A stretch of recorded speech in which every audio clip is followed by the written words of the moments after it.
C'est le plus grand détective de tous les temps. Il a changé le monde, et pourtant il n'a jamais existé. Sherlock Holmes. Il a laissé son empreinte dans des domaines très inattendus, en astronomie. Les scientifiques de la NASA sont les Sherlock du XXIe siècle. Dans la culture pop. Sherlock Holmes devrait croiser Batman. C'est le même personnage. Il n'y aurait pas de Batman sans Sherlock Holmes. Holmes hante une grosse partie de la culture populaire du XXe siècle. Dans l'espionnage. Sherlock Holmes est le saint patron des services de renseignement. En médecine légale. La théorie doit concorder avec les données, pas l'inverse. C'est la méthode Holmes. Nous vivons dans un univers où Sherlock Holmes a laissé son empreinte absolument partout.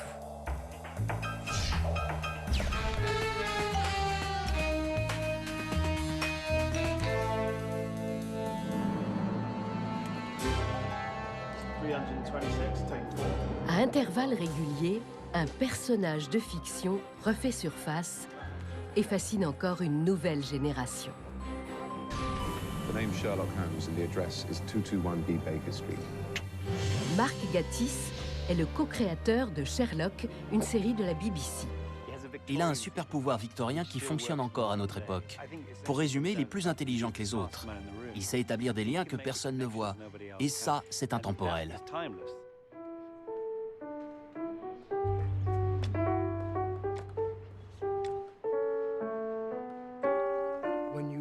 Dans une étude en rouge, Holmes est présenté à Watson. Et il lui dit Afghanistan or Iraq? Watson s'écrie « Mais comment diable savez-vous » Holmes réplique « J'ai vu vos boîtiers. I know you're an army doctor and you've been invalided home from Afghanistan. Quite correctly, I'm afraid. » C'est totalement insensé. On peut boiter pour mille et une raisons. Mais ce qui est frappant chez Holmes, c'est qu'il se saisit de détails ordinaires et leur trouve des explications.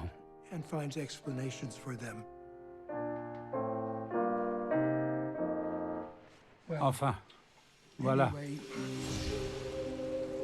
Son personnage répond à notre besoin d'être sauvé, ou de croire que quelque chose au-dessus de nous va nous sortir du chaos abominable où nous nous trouvons.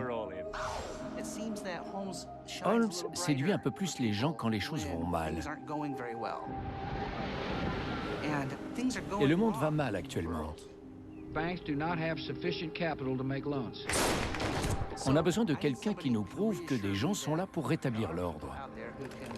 C'est pour ça qu'on assiste à une renaissance de ce personnage. Depuis la création du héros de Sir Arthur Conan Doyle en 1887, ses aventures n'ont jamais cessé d'être rééditées. Holmes fait sa première apparition dans l'édition de Noël d'un petit journal à un penny. L'histoire s'intitule « Une étude en rouge ». At first, I think they attracted very little attention. But after time, when I began the short adventures, people began to recognize that it was different to the old detective. Il a écrit 60 histoires, 4 romans et 56 nouvelles. They began to buy the magazine. It prospered, so I may say did I. Les éditeurs américains le payaient $1 le mot. Dans les années 1920, c'était beaucoup d'argent. Après la Bible, les aventures de Sherlock Holmes sont les livres les plus publiés et traduits dans le monde. On dit souvent que c'est le personnage de fiction qu'on a le plus utilisé. C'est certainement celui qu'on a le plus filmé, sans doute à cause de la séduction étrange qu'il exerce. C'est assez déconcertant d'ailleurs, car c'est un personnage glacial et effrayant. Oh, Professor Moriarty. Il sort directement de la littérature gothique anglaise. How fresh. Justin used to work here. I knew him. He was nice. Il tient du vampire.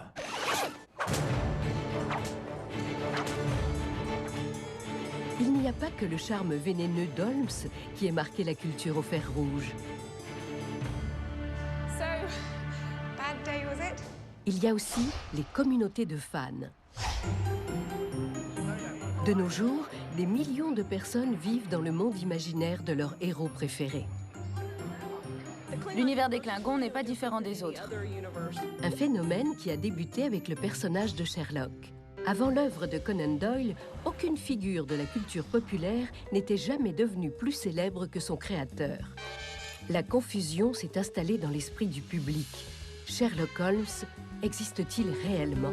The curious thing is how many people around the world are perfectly convinced that he is a living human being. La conviction que ce personnage était bien réel s'est forgée dès la rédaction de ses aventures. Si vous vous rendez à Baker Street et que vous demandez à 10 passants au hasard, savez-vous que Sherlock Holmes a vécu ici?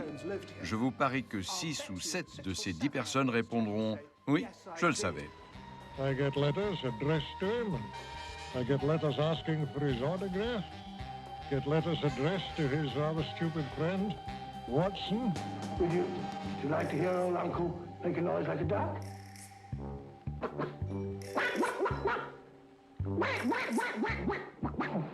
Sorry? Sherlock Holmes a été le premier personnage de fiction à inspirer des jeux de rôle parmi ses admirateurs. Aujourd'hui, les communautés de fans font partie de la culture populaire. Avant, c'était un milieu confidentiel, peuplé de petites tribus de fans isolés. Et puis, ce personnage d'une force incroyable est apparu et a engendré tout un univers. Ceux qui regardent New York Police Judiciaire ne sont pas ceux qui se déguisent en Klingon au festival Star Trek. Mais tous ont une dette envers Holmes. Sherlock Holmes a des fans en Angleterre, beaucoup aux États-Unis. Au Japon, c'est de la folie. Conan Doyle a touché quelque chose d'universel.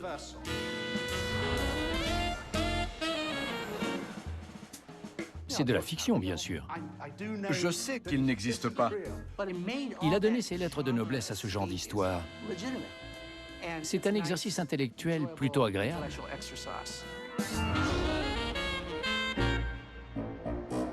Un jour, fatigué de son personnage, Sir Arthur Conan Doyle décide de le faire mourir. En 1891, Holmes et son ennemi mortel Moriarty sont précipités dans une chute d'eau dans Le Dernier Problème. Le public crie au scandale. Les gens étaient indignés. À Londres, certains arboraient des brassards noirs en signe de deuil. Une femme aurait même traité Conan Doyle de sauvage. I've written a good deal more about him than I ever intended to do, but my hand has been rather forced by kind friends who continually wanted to know more. Petit à petit, il a pu le faire revenir sur la scène. He killed Holmes! He killed Sherlock! Watson, you? Sherlock Holmes est une figure christique. Cet homme meurt et puis revient à la vie. Il disparaît, mais il fait son retour. C'est sûrement pour cela qu'il a tant d'adeptes. Conan Doyle ne s'attendait sûrement pas à ce que son héros survive au XXIe siècle. Plus rien ne peut lui faire obstacle. Il s'est insinué dans notre culture comme un virus. Et il continuera de l'infecter à tout jamais. Rien n'est plus agréable que d'entamer l'une de ces aventures. Le vent hurle au dehors, les bourrasques balayent Baker Street et le feu crépite dans la cheminée. Sherlock Holmes pose son journal, allume sa première pipe de la journée et dit « Je m'ennuie ». Et là, on n'entend des pas dans l'escalier et on sait que ça va démarrer. You know, I owe you an apology. You come here for adventure, and I've none to offer you. Very soon, out of London's teeming millions, some distressed person will step up to the door and knock. Ring, Watson. The knocker doesn't function. You should have noticed that. Premier arrêt sur la planète Holmes, le laboratoire scientifique. Les plus grandes contributions au monde moderne du célèbre détective se retrouvent dans les laboratoires et les morgues du monde entier. Lorsque Sir Arthur Conan Doyle a écrit ses histoires, la criminalistique n'existait pas.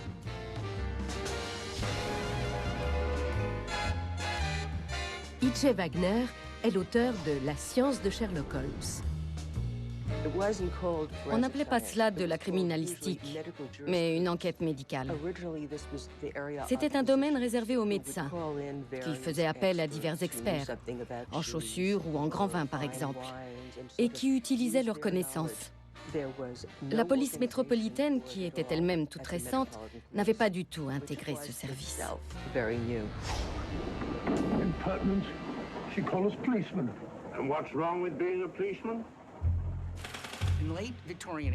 À la fin de l'époque victorienne, le maintien de l'ordre à Londres laissait à désirer.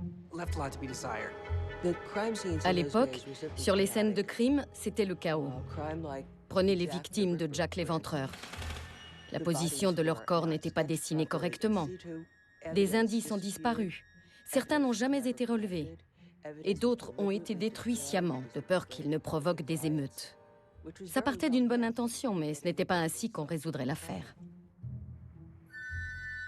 Dans une de ses aventures, Sherlock Holmes se dit « Un troupeau d'éléphants lâché à cet endroit n'aurait pas fait plus de dégâts ». C'est comme ça que ça se passait. La police manquait de méthode. One of the first principles in solving crime is never to disregard anything, no matter how trivial. Si Sherlock Holmes avait mené l'enquête, chacun de ces corps aurait été examiné avec la plus grande attention à l'endroit de leur découverte. Pas après leur transfert à la morgue, pendant lequel des petites choses pouvaient tomber et des indices être perdus. Grâce à Holmes, les gens ont compris que les bons outils, c'était la médecine légale et le raisonnement par déduction. Aujourd'hui encore, partout dans le monde, les écoles de police et les universités qui enseignent l'analyse scientifique des scènes de crime se servent de Sherlock Holmes et le citent comme modèle. Cleanly, expertly severed. The work of a skilled surgeon.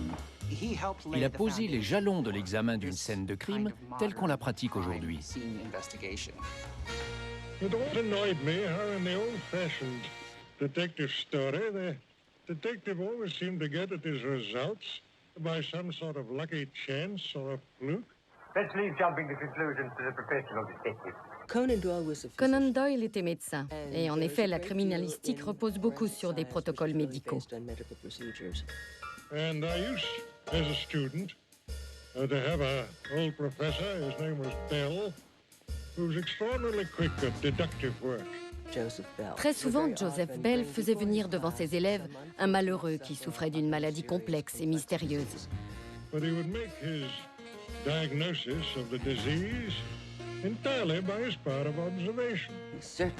Cela a sûrement eu une très grande influence sur Conan Doyle, et par conséquent sur Sherlock Holmes.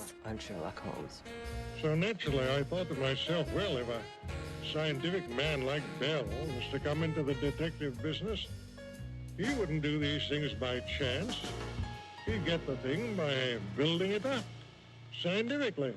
Proof, my dear fellow. We must have proof.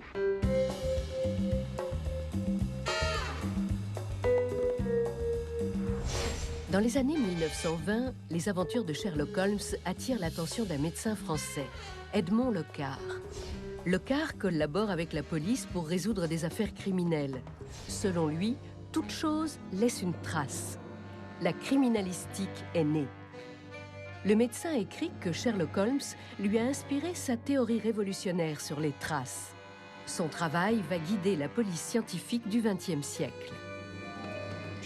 Sherlock Holmes leur a appris comment faire. Locard a dit que tous ceux qui étudiaient les sciences criminelles devaient lire ses aventures, surtout le signe des quatre. In the first place, it's been bleached and soaked by long immersion in salt water. If you'd like to taste it once. Does it? Dans ses histoires, Holmes s'appuie sur un éventail d'outils.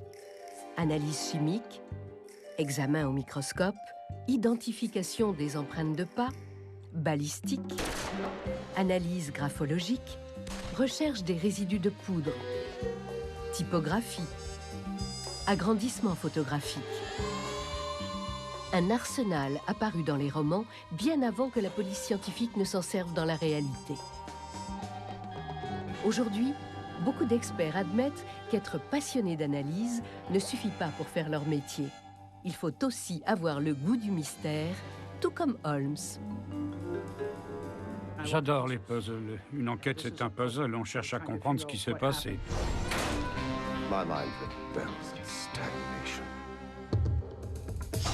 J'ai grandi en lisant des romans policiers. Trouver la solution me passionnait. J'adore l'information. Give me the most abstruse cryptogram, the most intricate analysis, and I'm in my proper atmosphere. J'adore ça. À 7 ans, j'écrivais des histoires sur des gens qui se faisaient tuer et c'était moi qui trouvais l'assassin. La passion de Holmes pour les dernières avancées de la science inspire la génération actuelle d'analystes criminels, tous spécialisés dans des domaines que son auteur n'aurait jamais imaginés. Voilà comment on reçoit un portable en général. Cet expert récupère des données sur des téléphones portables qui ont été détruits par des criminels pour tenter d'effacer les preuves électroniques de leur déplacement. C'est le genre de pêche aux indices que Doyle a inventé avec son personnage. Tout est dans la méthode, disait-il. On rassemble ces petits détails, des indices, toujours des indices. On les assemble et on arrive à une conclusion satisfaisante. Je n'ai plus qu'à cliquer sur « Lire » et l'ordinateur va lire toutes les infos sur la puce. Je vois le mot « messagerie », donc il y a sûrement des messages qu'on pourrait écouter. Broken fibers appear darker than the rest of the paper and are therefore visible. Splendid, Holmes. I believe Dr. Tobel meant to communicate with us by that means. En 1893, Arthur Conan Doyle décrit le caractère unique de chaque écriture 15 ans avant que cette particularité ne soit utilisée dans la réalité. Aujourd'hui, ce procédé perdure comme dans ce laboratoire. Voici un comparateur vidéo spectral. Il repère les différences de longueur d'onde des couleurs. Ça permet de distinguer deux encres. Message was written in ink with this pen? No, he used a pencil. This one. Thank you. Dans cette affaire, un individu a été tué et certaines choses rayées de son emploi du temps. If we immerse this sheet in a solution of fluorescent salt, the fibers broken by the writing will absorb less of the solution than other parts of the paper. Vous pouvez voir qu'il y a marqué « Déjeuner avec Sue » juste sous le raturage. Les lettres absorbent la lumière infrarouge sous laquelle on les a placées. Watson, I'm beginning to see the plan. Holmes était convaincu que le moindre détail pouvait être capital, aussi obscur soit-il. Ainsi, il collectionnait des centaines de types de tabac et pouvait donc, si l'assassin était fumeur, réduire le champ d'investigation. Les experts du XXIe siècle ne procèdent pas autrement. À sa façon, Holmes nous dit « Rassemblez toutes les données du problème et n'émettez aucune théorie avant cela. Instruisez-vous sur le plus de domaines possibles. » Cet homme est une sorte de laboratoire de police scientifique ambulant. Il va jusqu'à flageller des cadavres pour voir où se forment les hématomes. C'est un problème auquel on est encore confronté aujourd'hui. Tel hématome est-il post-mortem ou ante-mortem? C'est l'exemple du docteur Joseph Bell qui inspire à Sir Arthur Conan Doyle l'utilisation de l'autopsie comme outil de résolution des crimes. L'écrivain popularise ce procédé dans ses romans bien avant qu'il soit effectivement mis en pratique. De nos jours, les autopsies sont devenues la norme. Notre métier, c'est de faire parler les morts. La personne décédée est en quelque sorte notre patient. L'objet de cette ultime consultation est de se rapprocher le plus possible de la vérité. Les outils de la science moderne sont encore plus puissants que ce que Conan Doyle aurait pu imaginer. En principe, le légiste examine les organes de la cage thoracique et de la région abdominale. Mais avec le scanner, on peut observer d'autres zones, comme les parties internes des extrémités corporelles, les muscles, les os. Cette technologie permet d'accéder à une mine d'informations complémentaires. Il arrive même que cet examen rende l'autopsie superflue, s'il a permis de répondre aux questions qu'on se posait. Malgré tous ces progrès, les méthodes de la vieille école sherlockienne ont encore de beaux jours devant elles. Dans Les Propriétaires du Reigate, Conan Doyle introduit la notion d'analyse balistique pour déterminer quelle arme a fait feu. Une pratique qui se poursuit aujourd'hui, puisque les experts sont d'accord avec Sherlock Holmes, chaque arme est absolument unique. C'est une théorie que nous remettons sans cesse en question. Prenez deux armes de la même série, fabriquez immédiatement l'une après l'autre et faites un essai de tir. la balle tirée par la première arme ne sera jamais identique à la balle tirée par la deuxième arme. Ça s'est toujours vérifié jusqu'à aujourd'hui. On peut encore prouver, comme cela l'a été maintes et maintes fois, qu'on peut remonter de n'importe quel projectile jusqu'à l'arme unique qui l'a tiré. Dans Une étude en rouge, parue en 1887, Sherlock Holmes analyse un échantillon de sang pour remonter à son propriétaire. 13 années s'écouleront avant que cette technique ne soit mise en pratique, jusqu'à aboutir près d'un siècle plus tard au test ADN. Les tests ADN permettent de déterminer la couleur des cheveux, des yeux, l'origine ethnique, parfois le poids, la taille et d'autres caractéristiques physiques. L'éventail s'élargit de jour en jour. Ces techniques sont solides et fiables et ne cessent de s'affiner. Les résultats sont de plus en plus précis. Sherlock Holmes a eu bien plus d'influence sur les experts en criminalistique et sur leurs méthodes que d'autres personnages historiques bien réels. C'est remarquable pour un homme qui n'a jamais existé.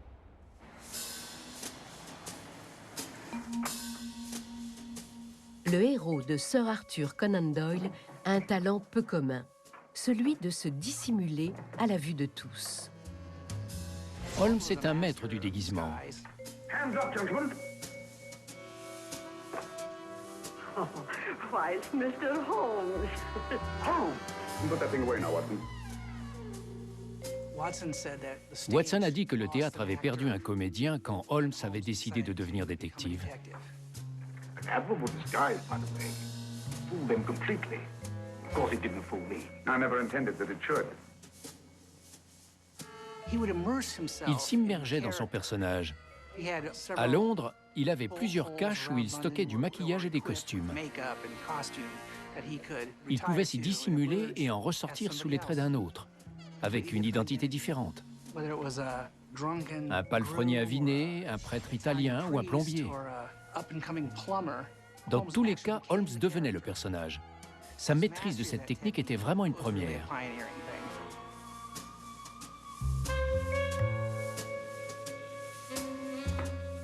Sherlock Holmes. Improvement on the other makeup. Don't you think so, Professor? Enquêter incognito, elle a encore devenu une tradition policière. Je crois que certains policiers sont gênés d'avouer à quel point ils ont été influencés par ce qu'ils ont lu quand ils avaient 14 ans. Dragan Milanovic, 52 ans, c'est un pivot du crime organisé. Il donne dans plusieurs domaines et il a un paquet de relations. Cette équipe d'anciens policiers qui travaillaient sous couverture a monté un cabinet de détectives privés. Ils resserrent leur étau autour d'un trafiquant de drogue avec des techniques sorties tout droit du monde de Sherlock Holmes. Pour info, ce type a un dossier qui remonte à 1983, condamnation pour coups et blessures aggravées. Milanovic fait 1m85, 120 kg. Il pratique les arts martiaux depuis 40 ans, c'est une armoire à glace. Il fait pas mal de sale boulot pour les Hells Angels et il a déjà démoli pas mal de gens.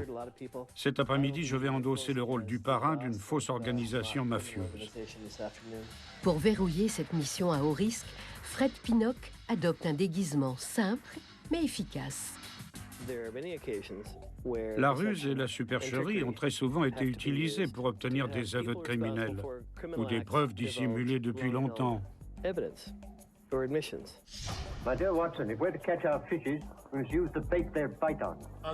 Pendant la filature, Julia, tu auras une oreillette. Lâche tes cheveux pour la cacher. Jake, tu vas avec Len. Julia, tu viens avec moi. Make no mistake, Watson. This is our greatest antagonist, Professor Moriarty. You've got to beat him. Dragon est un homme dangereux. Il est violent. Ceci dit, j'ai réussi à gagner sa confiance au fil des 12 derniers mois. Il est au courant pour le deal, il a hâte que ça se fasse, et je suis convaincu qu'il croit que tout est réglo. Voici le général Samuel Wilson. Ce militaire de carrière est un maître de la supercherie.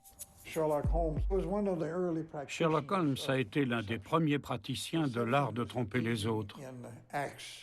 Duper un adversaire, c'est dérouler un plan qui va l'égarer, l'embrouiller, le chambouler. Du coup, il va faire des choses qui ne serviront pas ses intérêts, mais peut-être bien les vôtres. ou il ne va pas passer à l'action quand il le devrait.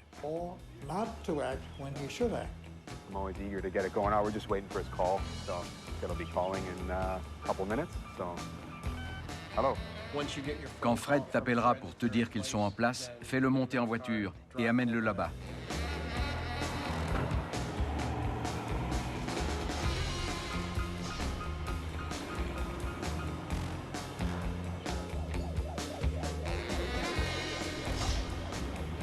Le criminel est tombé dans le piège. Holmes avait une façon bien à lui de démasquer les gens. Il les embrouillait, il les trompait pour qu'ils se dévoilent et qu'ils soient à sa merci. I would say you were wrong and Mr. Sherlock Holmes was correct. Good evening, Professor Moriarty. Au moindre faux pas, les agents sous couverture risquent leur vie.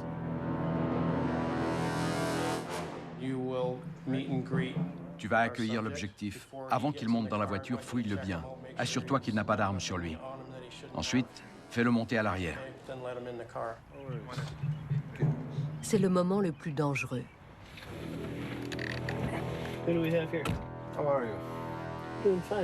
Une situation qui en rappelle d'autres, vécues par Holmes. Who's this bloke?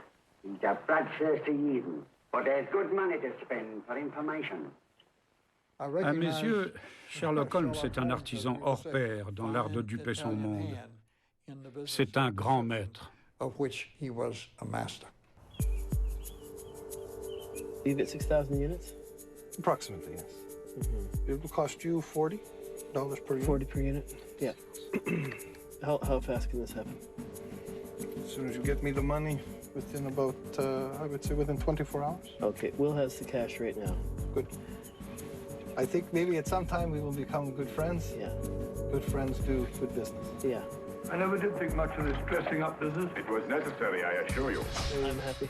We'll be talking. Encore un criminel violent pris au piège grâce à l'art du déguisement inspiré par Sherlock Holmes. Mais son influence ne s'arrête pas là. Certains le considèrent aussi comme un maître espion. Sherlock serait à leurs yeux un modèle dans un monde moderne où les enjeux de l'espionnage sont énormes.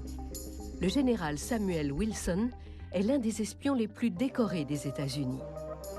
Pour quelle mission? Nous n'en saurons rien. Tout juste admet-il avoir commencé à lire les aventures de Sherlock Holmes dans sa jeunesse. Holmes était un personnage très profond. Il avait de l'étoffe, de la richesse. Les prouesses intellectuelles dont il était capable m'ont complètement fasciné. Le général Wilson a été agent secret sous le mandat de 10 présidents américains. Il n'a jamais révélé son propre secret, le nom de son ange gardien, Sherlock Holmes. Je me suis totalement imprégné d'Holmes et de sa vie. Sa théorie est la suivante. L'esprit humain est un outil extrêmement puissant s'il est bien affûté, bien formé et s'il se concentre sur la résolution d'un problème. Je voyais Holmes comme un trouveur de solutions.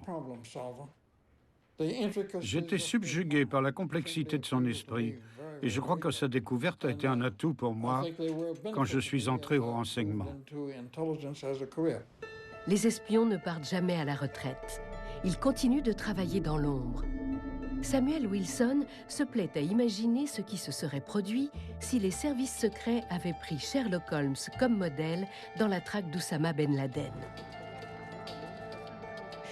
Sherlock Holmes aurait débusqué Oussama Ben Laden pour nous bien plus tôt.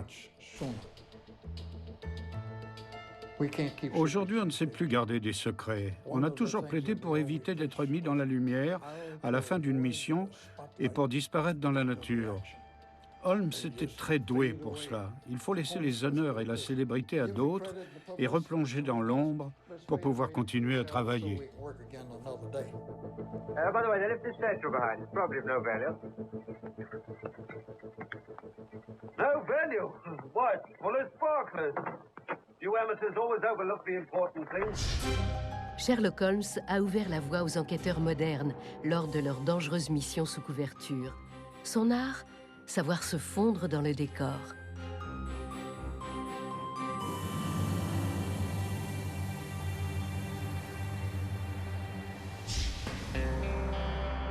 les jours, des prédateurs arpentent nos rues, prêts à commettre un délit violent à la moindre occasion. À la fin du XXe siècle, les criminologues ont remarqué que la plupart d'entre eux avaient des profils clairement identifiables. Leurs études relèvent des sciences comportementales, autrement dit, du profilage. Dans son Étude en rouge, parue en 1887, Sir Arthur Conan Doyle met en œuvre cette discipline avec près d'un siècle d'avance.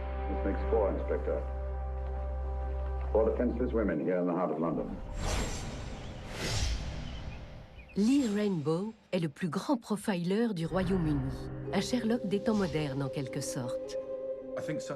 Notre façon d'examiner une scène de crime est très similaire à celle de Holmes. On collecte des indices, on les utilise pour élaborer une théorie, et non l'inverse. On émet des hypothèses et on les teste. On va rechercher des données complémentaires pour étayer ou réfuter ces hypothèses, jusqu'à retenir celle qui est la plus probable. C'est aussi comme cela qu'Holmes procédait. L'une de nos missions est de faire en sorte que la théorie concorde avec les indices, pas l'inverse. C'est ça, notre travail. The truth is only arrived at by the painstaking process of eliminating the untrue. We are not able to do that in this case without further data. Tout ce que nous faisons s'appuie sur des éléments concrets. On a tendance à romancer l'image de l'espion, à lui donner un côté glamour, comme James Bond. Ça paraît très excitant, ça fait vendre des journaux. Mais on oublie complètement les analystes anonymes qui triment pour essayer de rassembler les bribes d'indices et de les faire parler. Ce sont eux, les Sherlock Holmes. Ce personnage a couvert pratiquement tous les domaines, du travail sous couverture à l'opération de renseignement.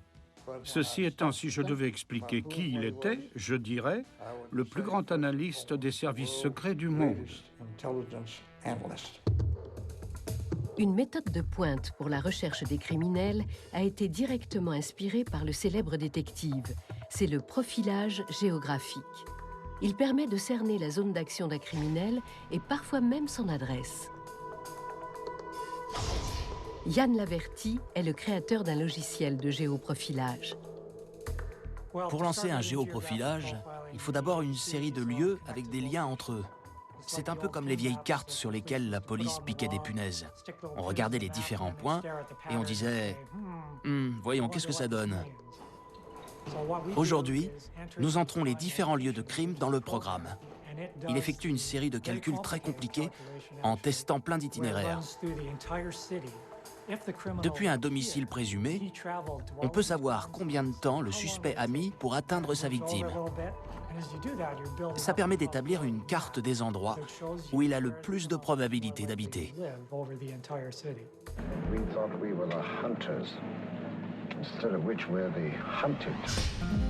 Scott Filer est détective privé et profiler au Canada. Les gens qui commettent un crime ont un mobile. Ils ne frappent pas au hasard. S'ils décident d'agir de la sorte, c'est qu'ils ont une raison. Le logiciel se base sur ce principe. Ce sont toutes ces considérations d'ordre scientifique qui sont évaluées quand l'algorithme du programme se met en route. Ces cartes nous permettent de cibler les zones où on va rechercher le suspect. Sherlock Holmes mettait son savoir en pratique avec une pointe d'intuition. C'était un homme intelligent, mais on a un avantage sur lui. On a beaucoup d'informations. Lui avait comme informateur de petits gamins des rues. Les ordinateurs que nous utilisons ont beaucoup plus de choses à nous révéler. Si Sherlock Holmes vivait aujourd'hui, il aurait notre appli sur son smartphone et il s'en servirait sans arrêt.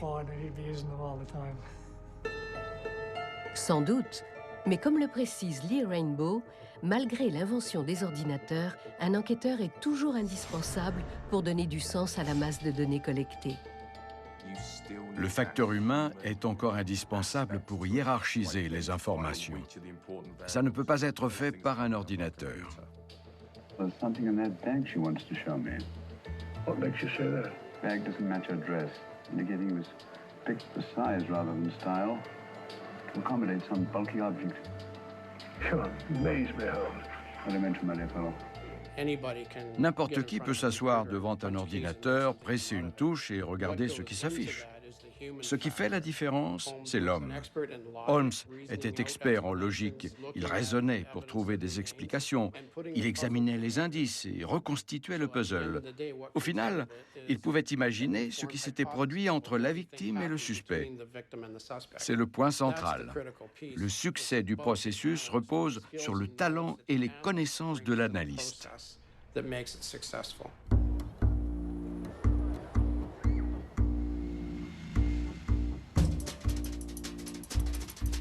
Parfois, lorsque les profilers sont dans l'impasse, le bon vieux détecteur de mensonges est appelé à la rescousse. Theo Hollamby est l'un des plus grands analystes de polygraphes du monde. À mon avis, Holmes aurait sûrement apprécié un tel instrument. Il observait déjà des phénomènes comme la sudation ou l'accélération du rythme cardiaque. I was studying the faces of our fellow passengers. Fascinating hobby, and sometimes most enlightening. On voit bien comment le corps d'une personne interrogée réagit face aux questions. Le polygraphe, ou détecteur de mensonges, est utilisé par les enquêteurs depuis l'époque de Conan Doyle et il a encore beaucoup d'adeptes. Pour l'instant, je trouve que c'est encore le meilleur outil à utiliser dans une enquête. D'autres moyens scientifiques existent, comme l'analyse des dépositions, le décodage du langage corporel. Mais avec un polygraphe, on a un résultat sur le papier. On peut affirmer que le corps a réagi à telle ou telle question et de quelle façon. Avez-vous volé cette montre? Non. Beaucoup de profilers admettent que leur modèle est Sherlock Holmes, un personnage de fiction qui utilisait ses déductions pour démasquer des criminels trop rusés pour les policiers ordinaires. C'est la méthode Holmes. Je compare ça à la résolution des mots croisés. Vous trouvez un mot et il vous met sur la piste du suivant. Petit à petit, vous reconstituez le puzzle. C'est un exercice intellectuel aussi stimulant que des mots croisés. La seule différence, c'est qu'au final, vous arrêtez le coupable. Pour moi, c'est le métier idéal. J'adore ça, c'est vrai? What are you thinking of? I'm thinking of all the women who can come and go in safety in the streets of London tonight.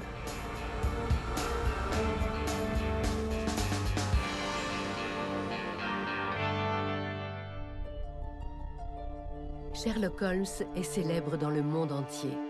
Et en inspirant des scientifiques de la NASA comme James Garvin, sa renommée a même atteint les étoiles. Il m'a inspiré pour bien des raisons. Mais la plus profonde, c'est l'expertise scientifique. Tous ceux qui, comme moi, sont fans du locataire du 221B Baker Street retrouvent dans ces histoires plus que centenaires l'idée que la science sert à comprendre. James Garvin était stagiaire à la NASA lorsque celle-ci lance une mission pour photographier Mars en 1975. Aujourd'hui, c'est l'un des responsables de l'agence américaine. Sa vision de l'exploration spatiale, il la doit à la lecture des aventures de Sherlock quand il était enfant. Sherlock Holmes, I might have known. C'est la curiosité qui m'a amené à la science. J'étais curieux comme tous les enfants. Ils ne le réalisent peut-être pas, mais ils le sont. Moi, je m'intéressais aux cailloux et aux insectes. Mais même si d'autres préfèrent taper leurs petits voisins, c'est toujours une forme de curiosité qui est en jeu. Quand on lit les histoires de Sherlock Holmes, on voit le lien entre les indices et comment cela permet de répondre à des questions importantes, comme la cause d'un décès. C'est ça la science. C'est résoudre des crimes. Sauf que ces crimes, ce sont les courants chauds océaniques, le réchauffement climatique, le mystère de Vénus, la question de la vie sur Mars, la taille de l'univers. J'ai lu Holmes avant de devenir scientifique. De cette lecture, James Garvin a appris une chose.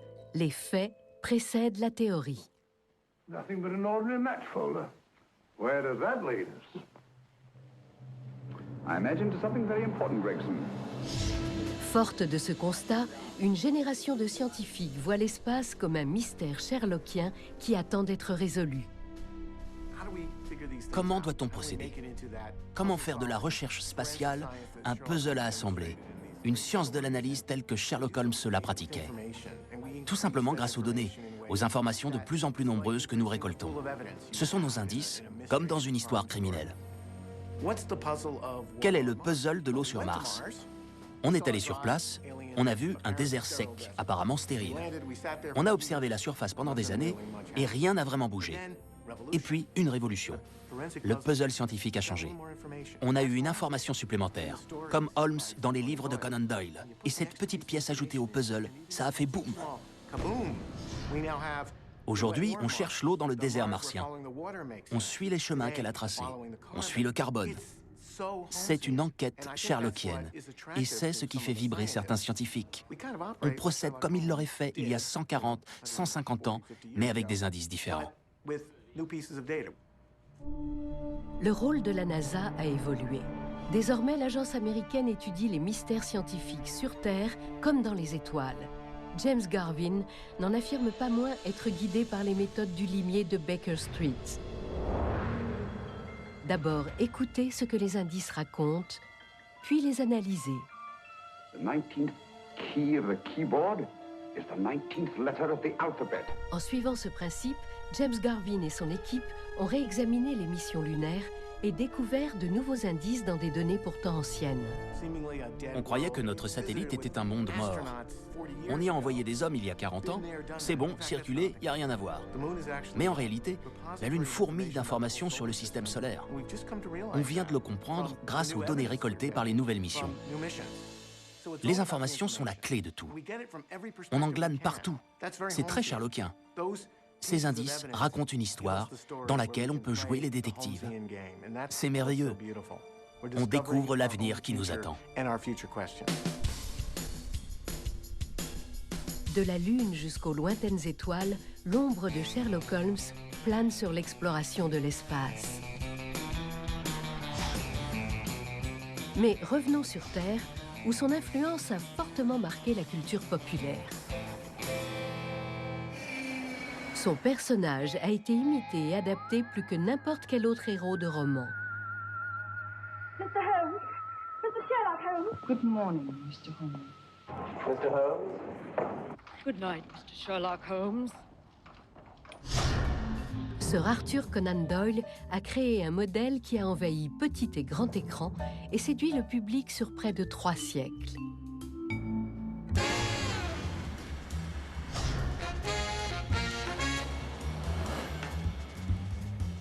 Nous vivons dans le monde de Sherlock Holmes. Énormément de créateurs d'univers imaginaires ont été influencés par lui. Holmes est en quelque sorte la Ford T des films de science-fiction, d'aventure ou de genre. All right, Kato, we're going to introduce Mr. Grant and the world to the Green Hornet. On retrouve son empreinte dans tous les romans policiers, sur tous les personnages de détectives, et dès qu'il y a un conflit entre le rationnel et l'irrationnel. Ça va des X-Files à Lost, en passant par les séries policières.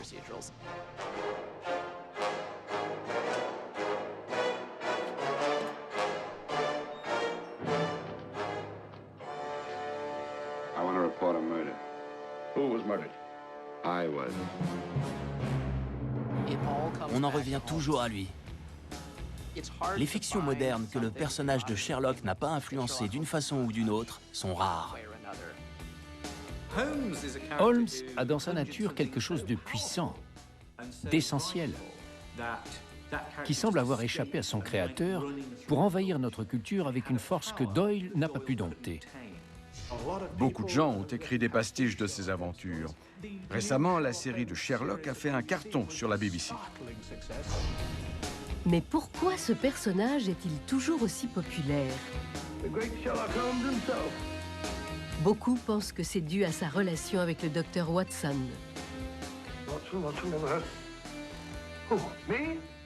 Pour moi, tout le charme tient dans le duo que forment Holmes et Watson. Leur relation, le milieu qu'ils fréquentent.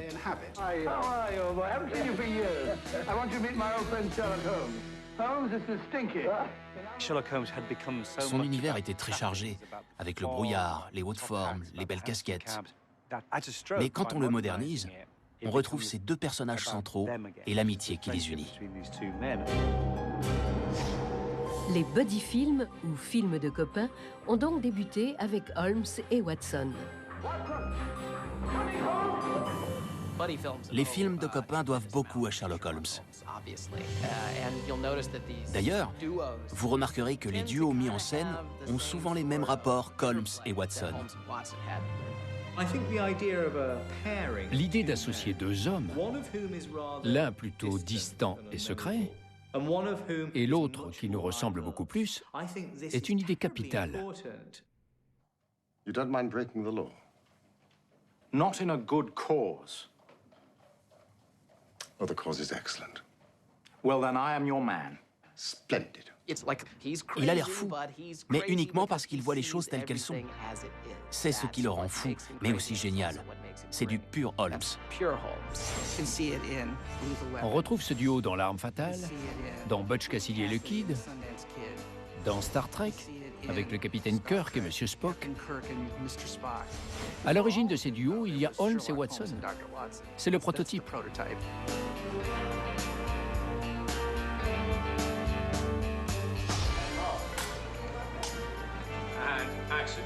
Au XXIe siècle, ce couple de héros a pris une nouvelle dimension. Le binôme d'enquêteurs copains avec une connotation homo-érotique qu'on voit souvent aujourd'hui doit tout à Holmes et à Watson. Holmes lui-même était un personnage ambigu qui ne montrait pas beaucoup d'intérêt pour les femmes. Irene Adler est la seule qui le fascinait. La relation qui unit Holmes et Watson évoque une intimité masculine qui, d'une certaine manière, anticipe les schémas de sexualité dans lesquels nous sommes figés aujourd'hui. Not a bit, Doctor. Stay where you are. I am lost without my Boswell. La série télévisée produite par Granada joue de toute évidence sur un sous-entendu homo-érotique. C'est largement dû au jeu de Jeremy Brett.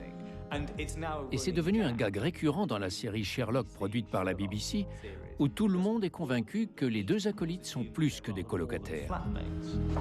There's another bedroom upstairs if you've been needing 2 bedrooms. Of course we'll be needing 2. Une allégation que Sir Arthur Conan Doyle aurait réfutée.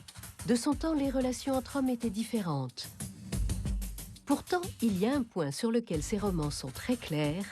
Sherlock Holmes était dépendant à la cocaïne. C'était sous forme d'injection qu'il préférait s'administrer ce qu'il appelait la solution à 7%.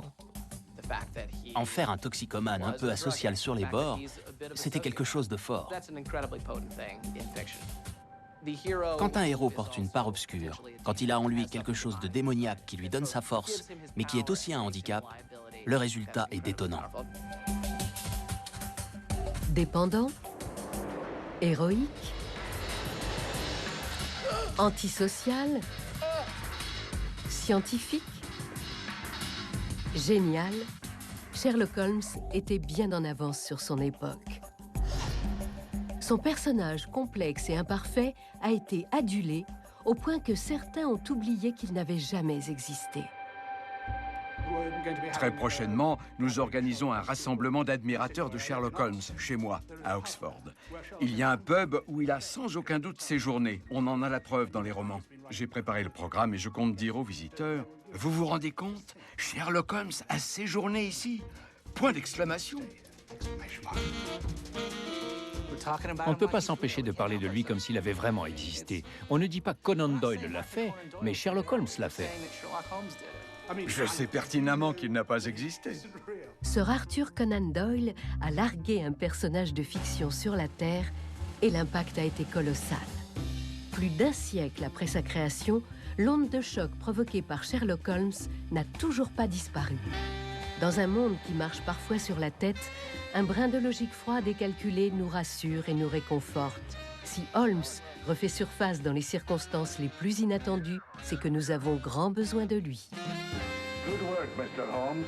Perhaps I underestimated you. I've written a good deal more about him than I ever intended to do, but my hand has been rather forced by kind friends who continually wanted to know more. And so it is that this monstrous growth has come out of what was really a comparatively small seed.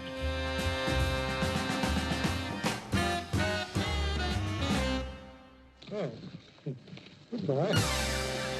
I'm alive.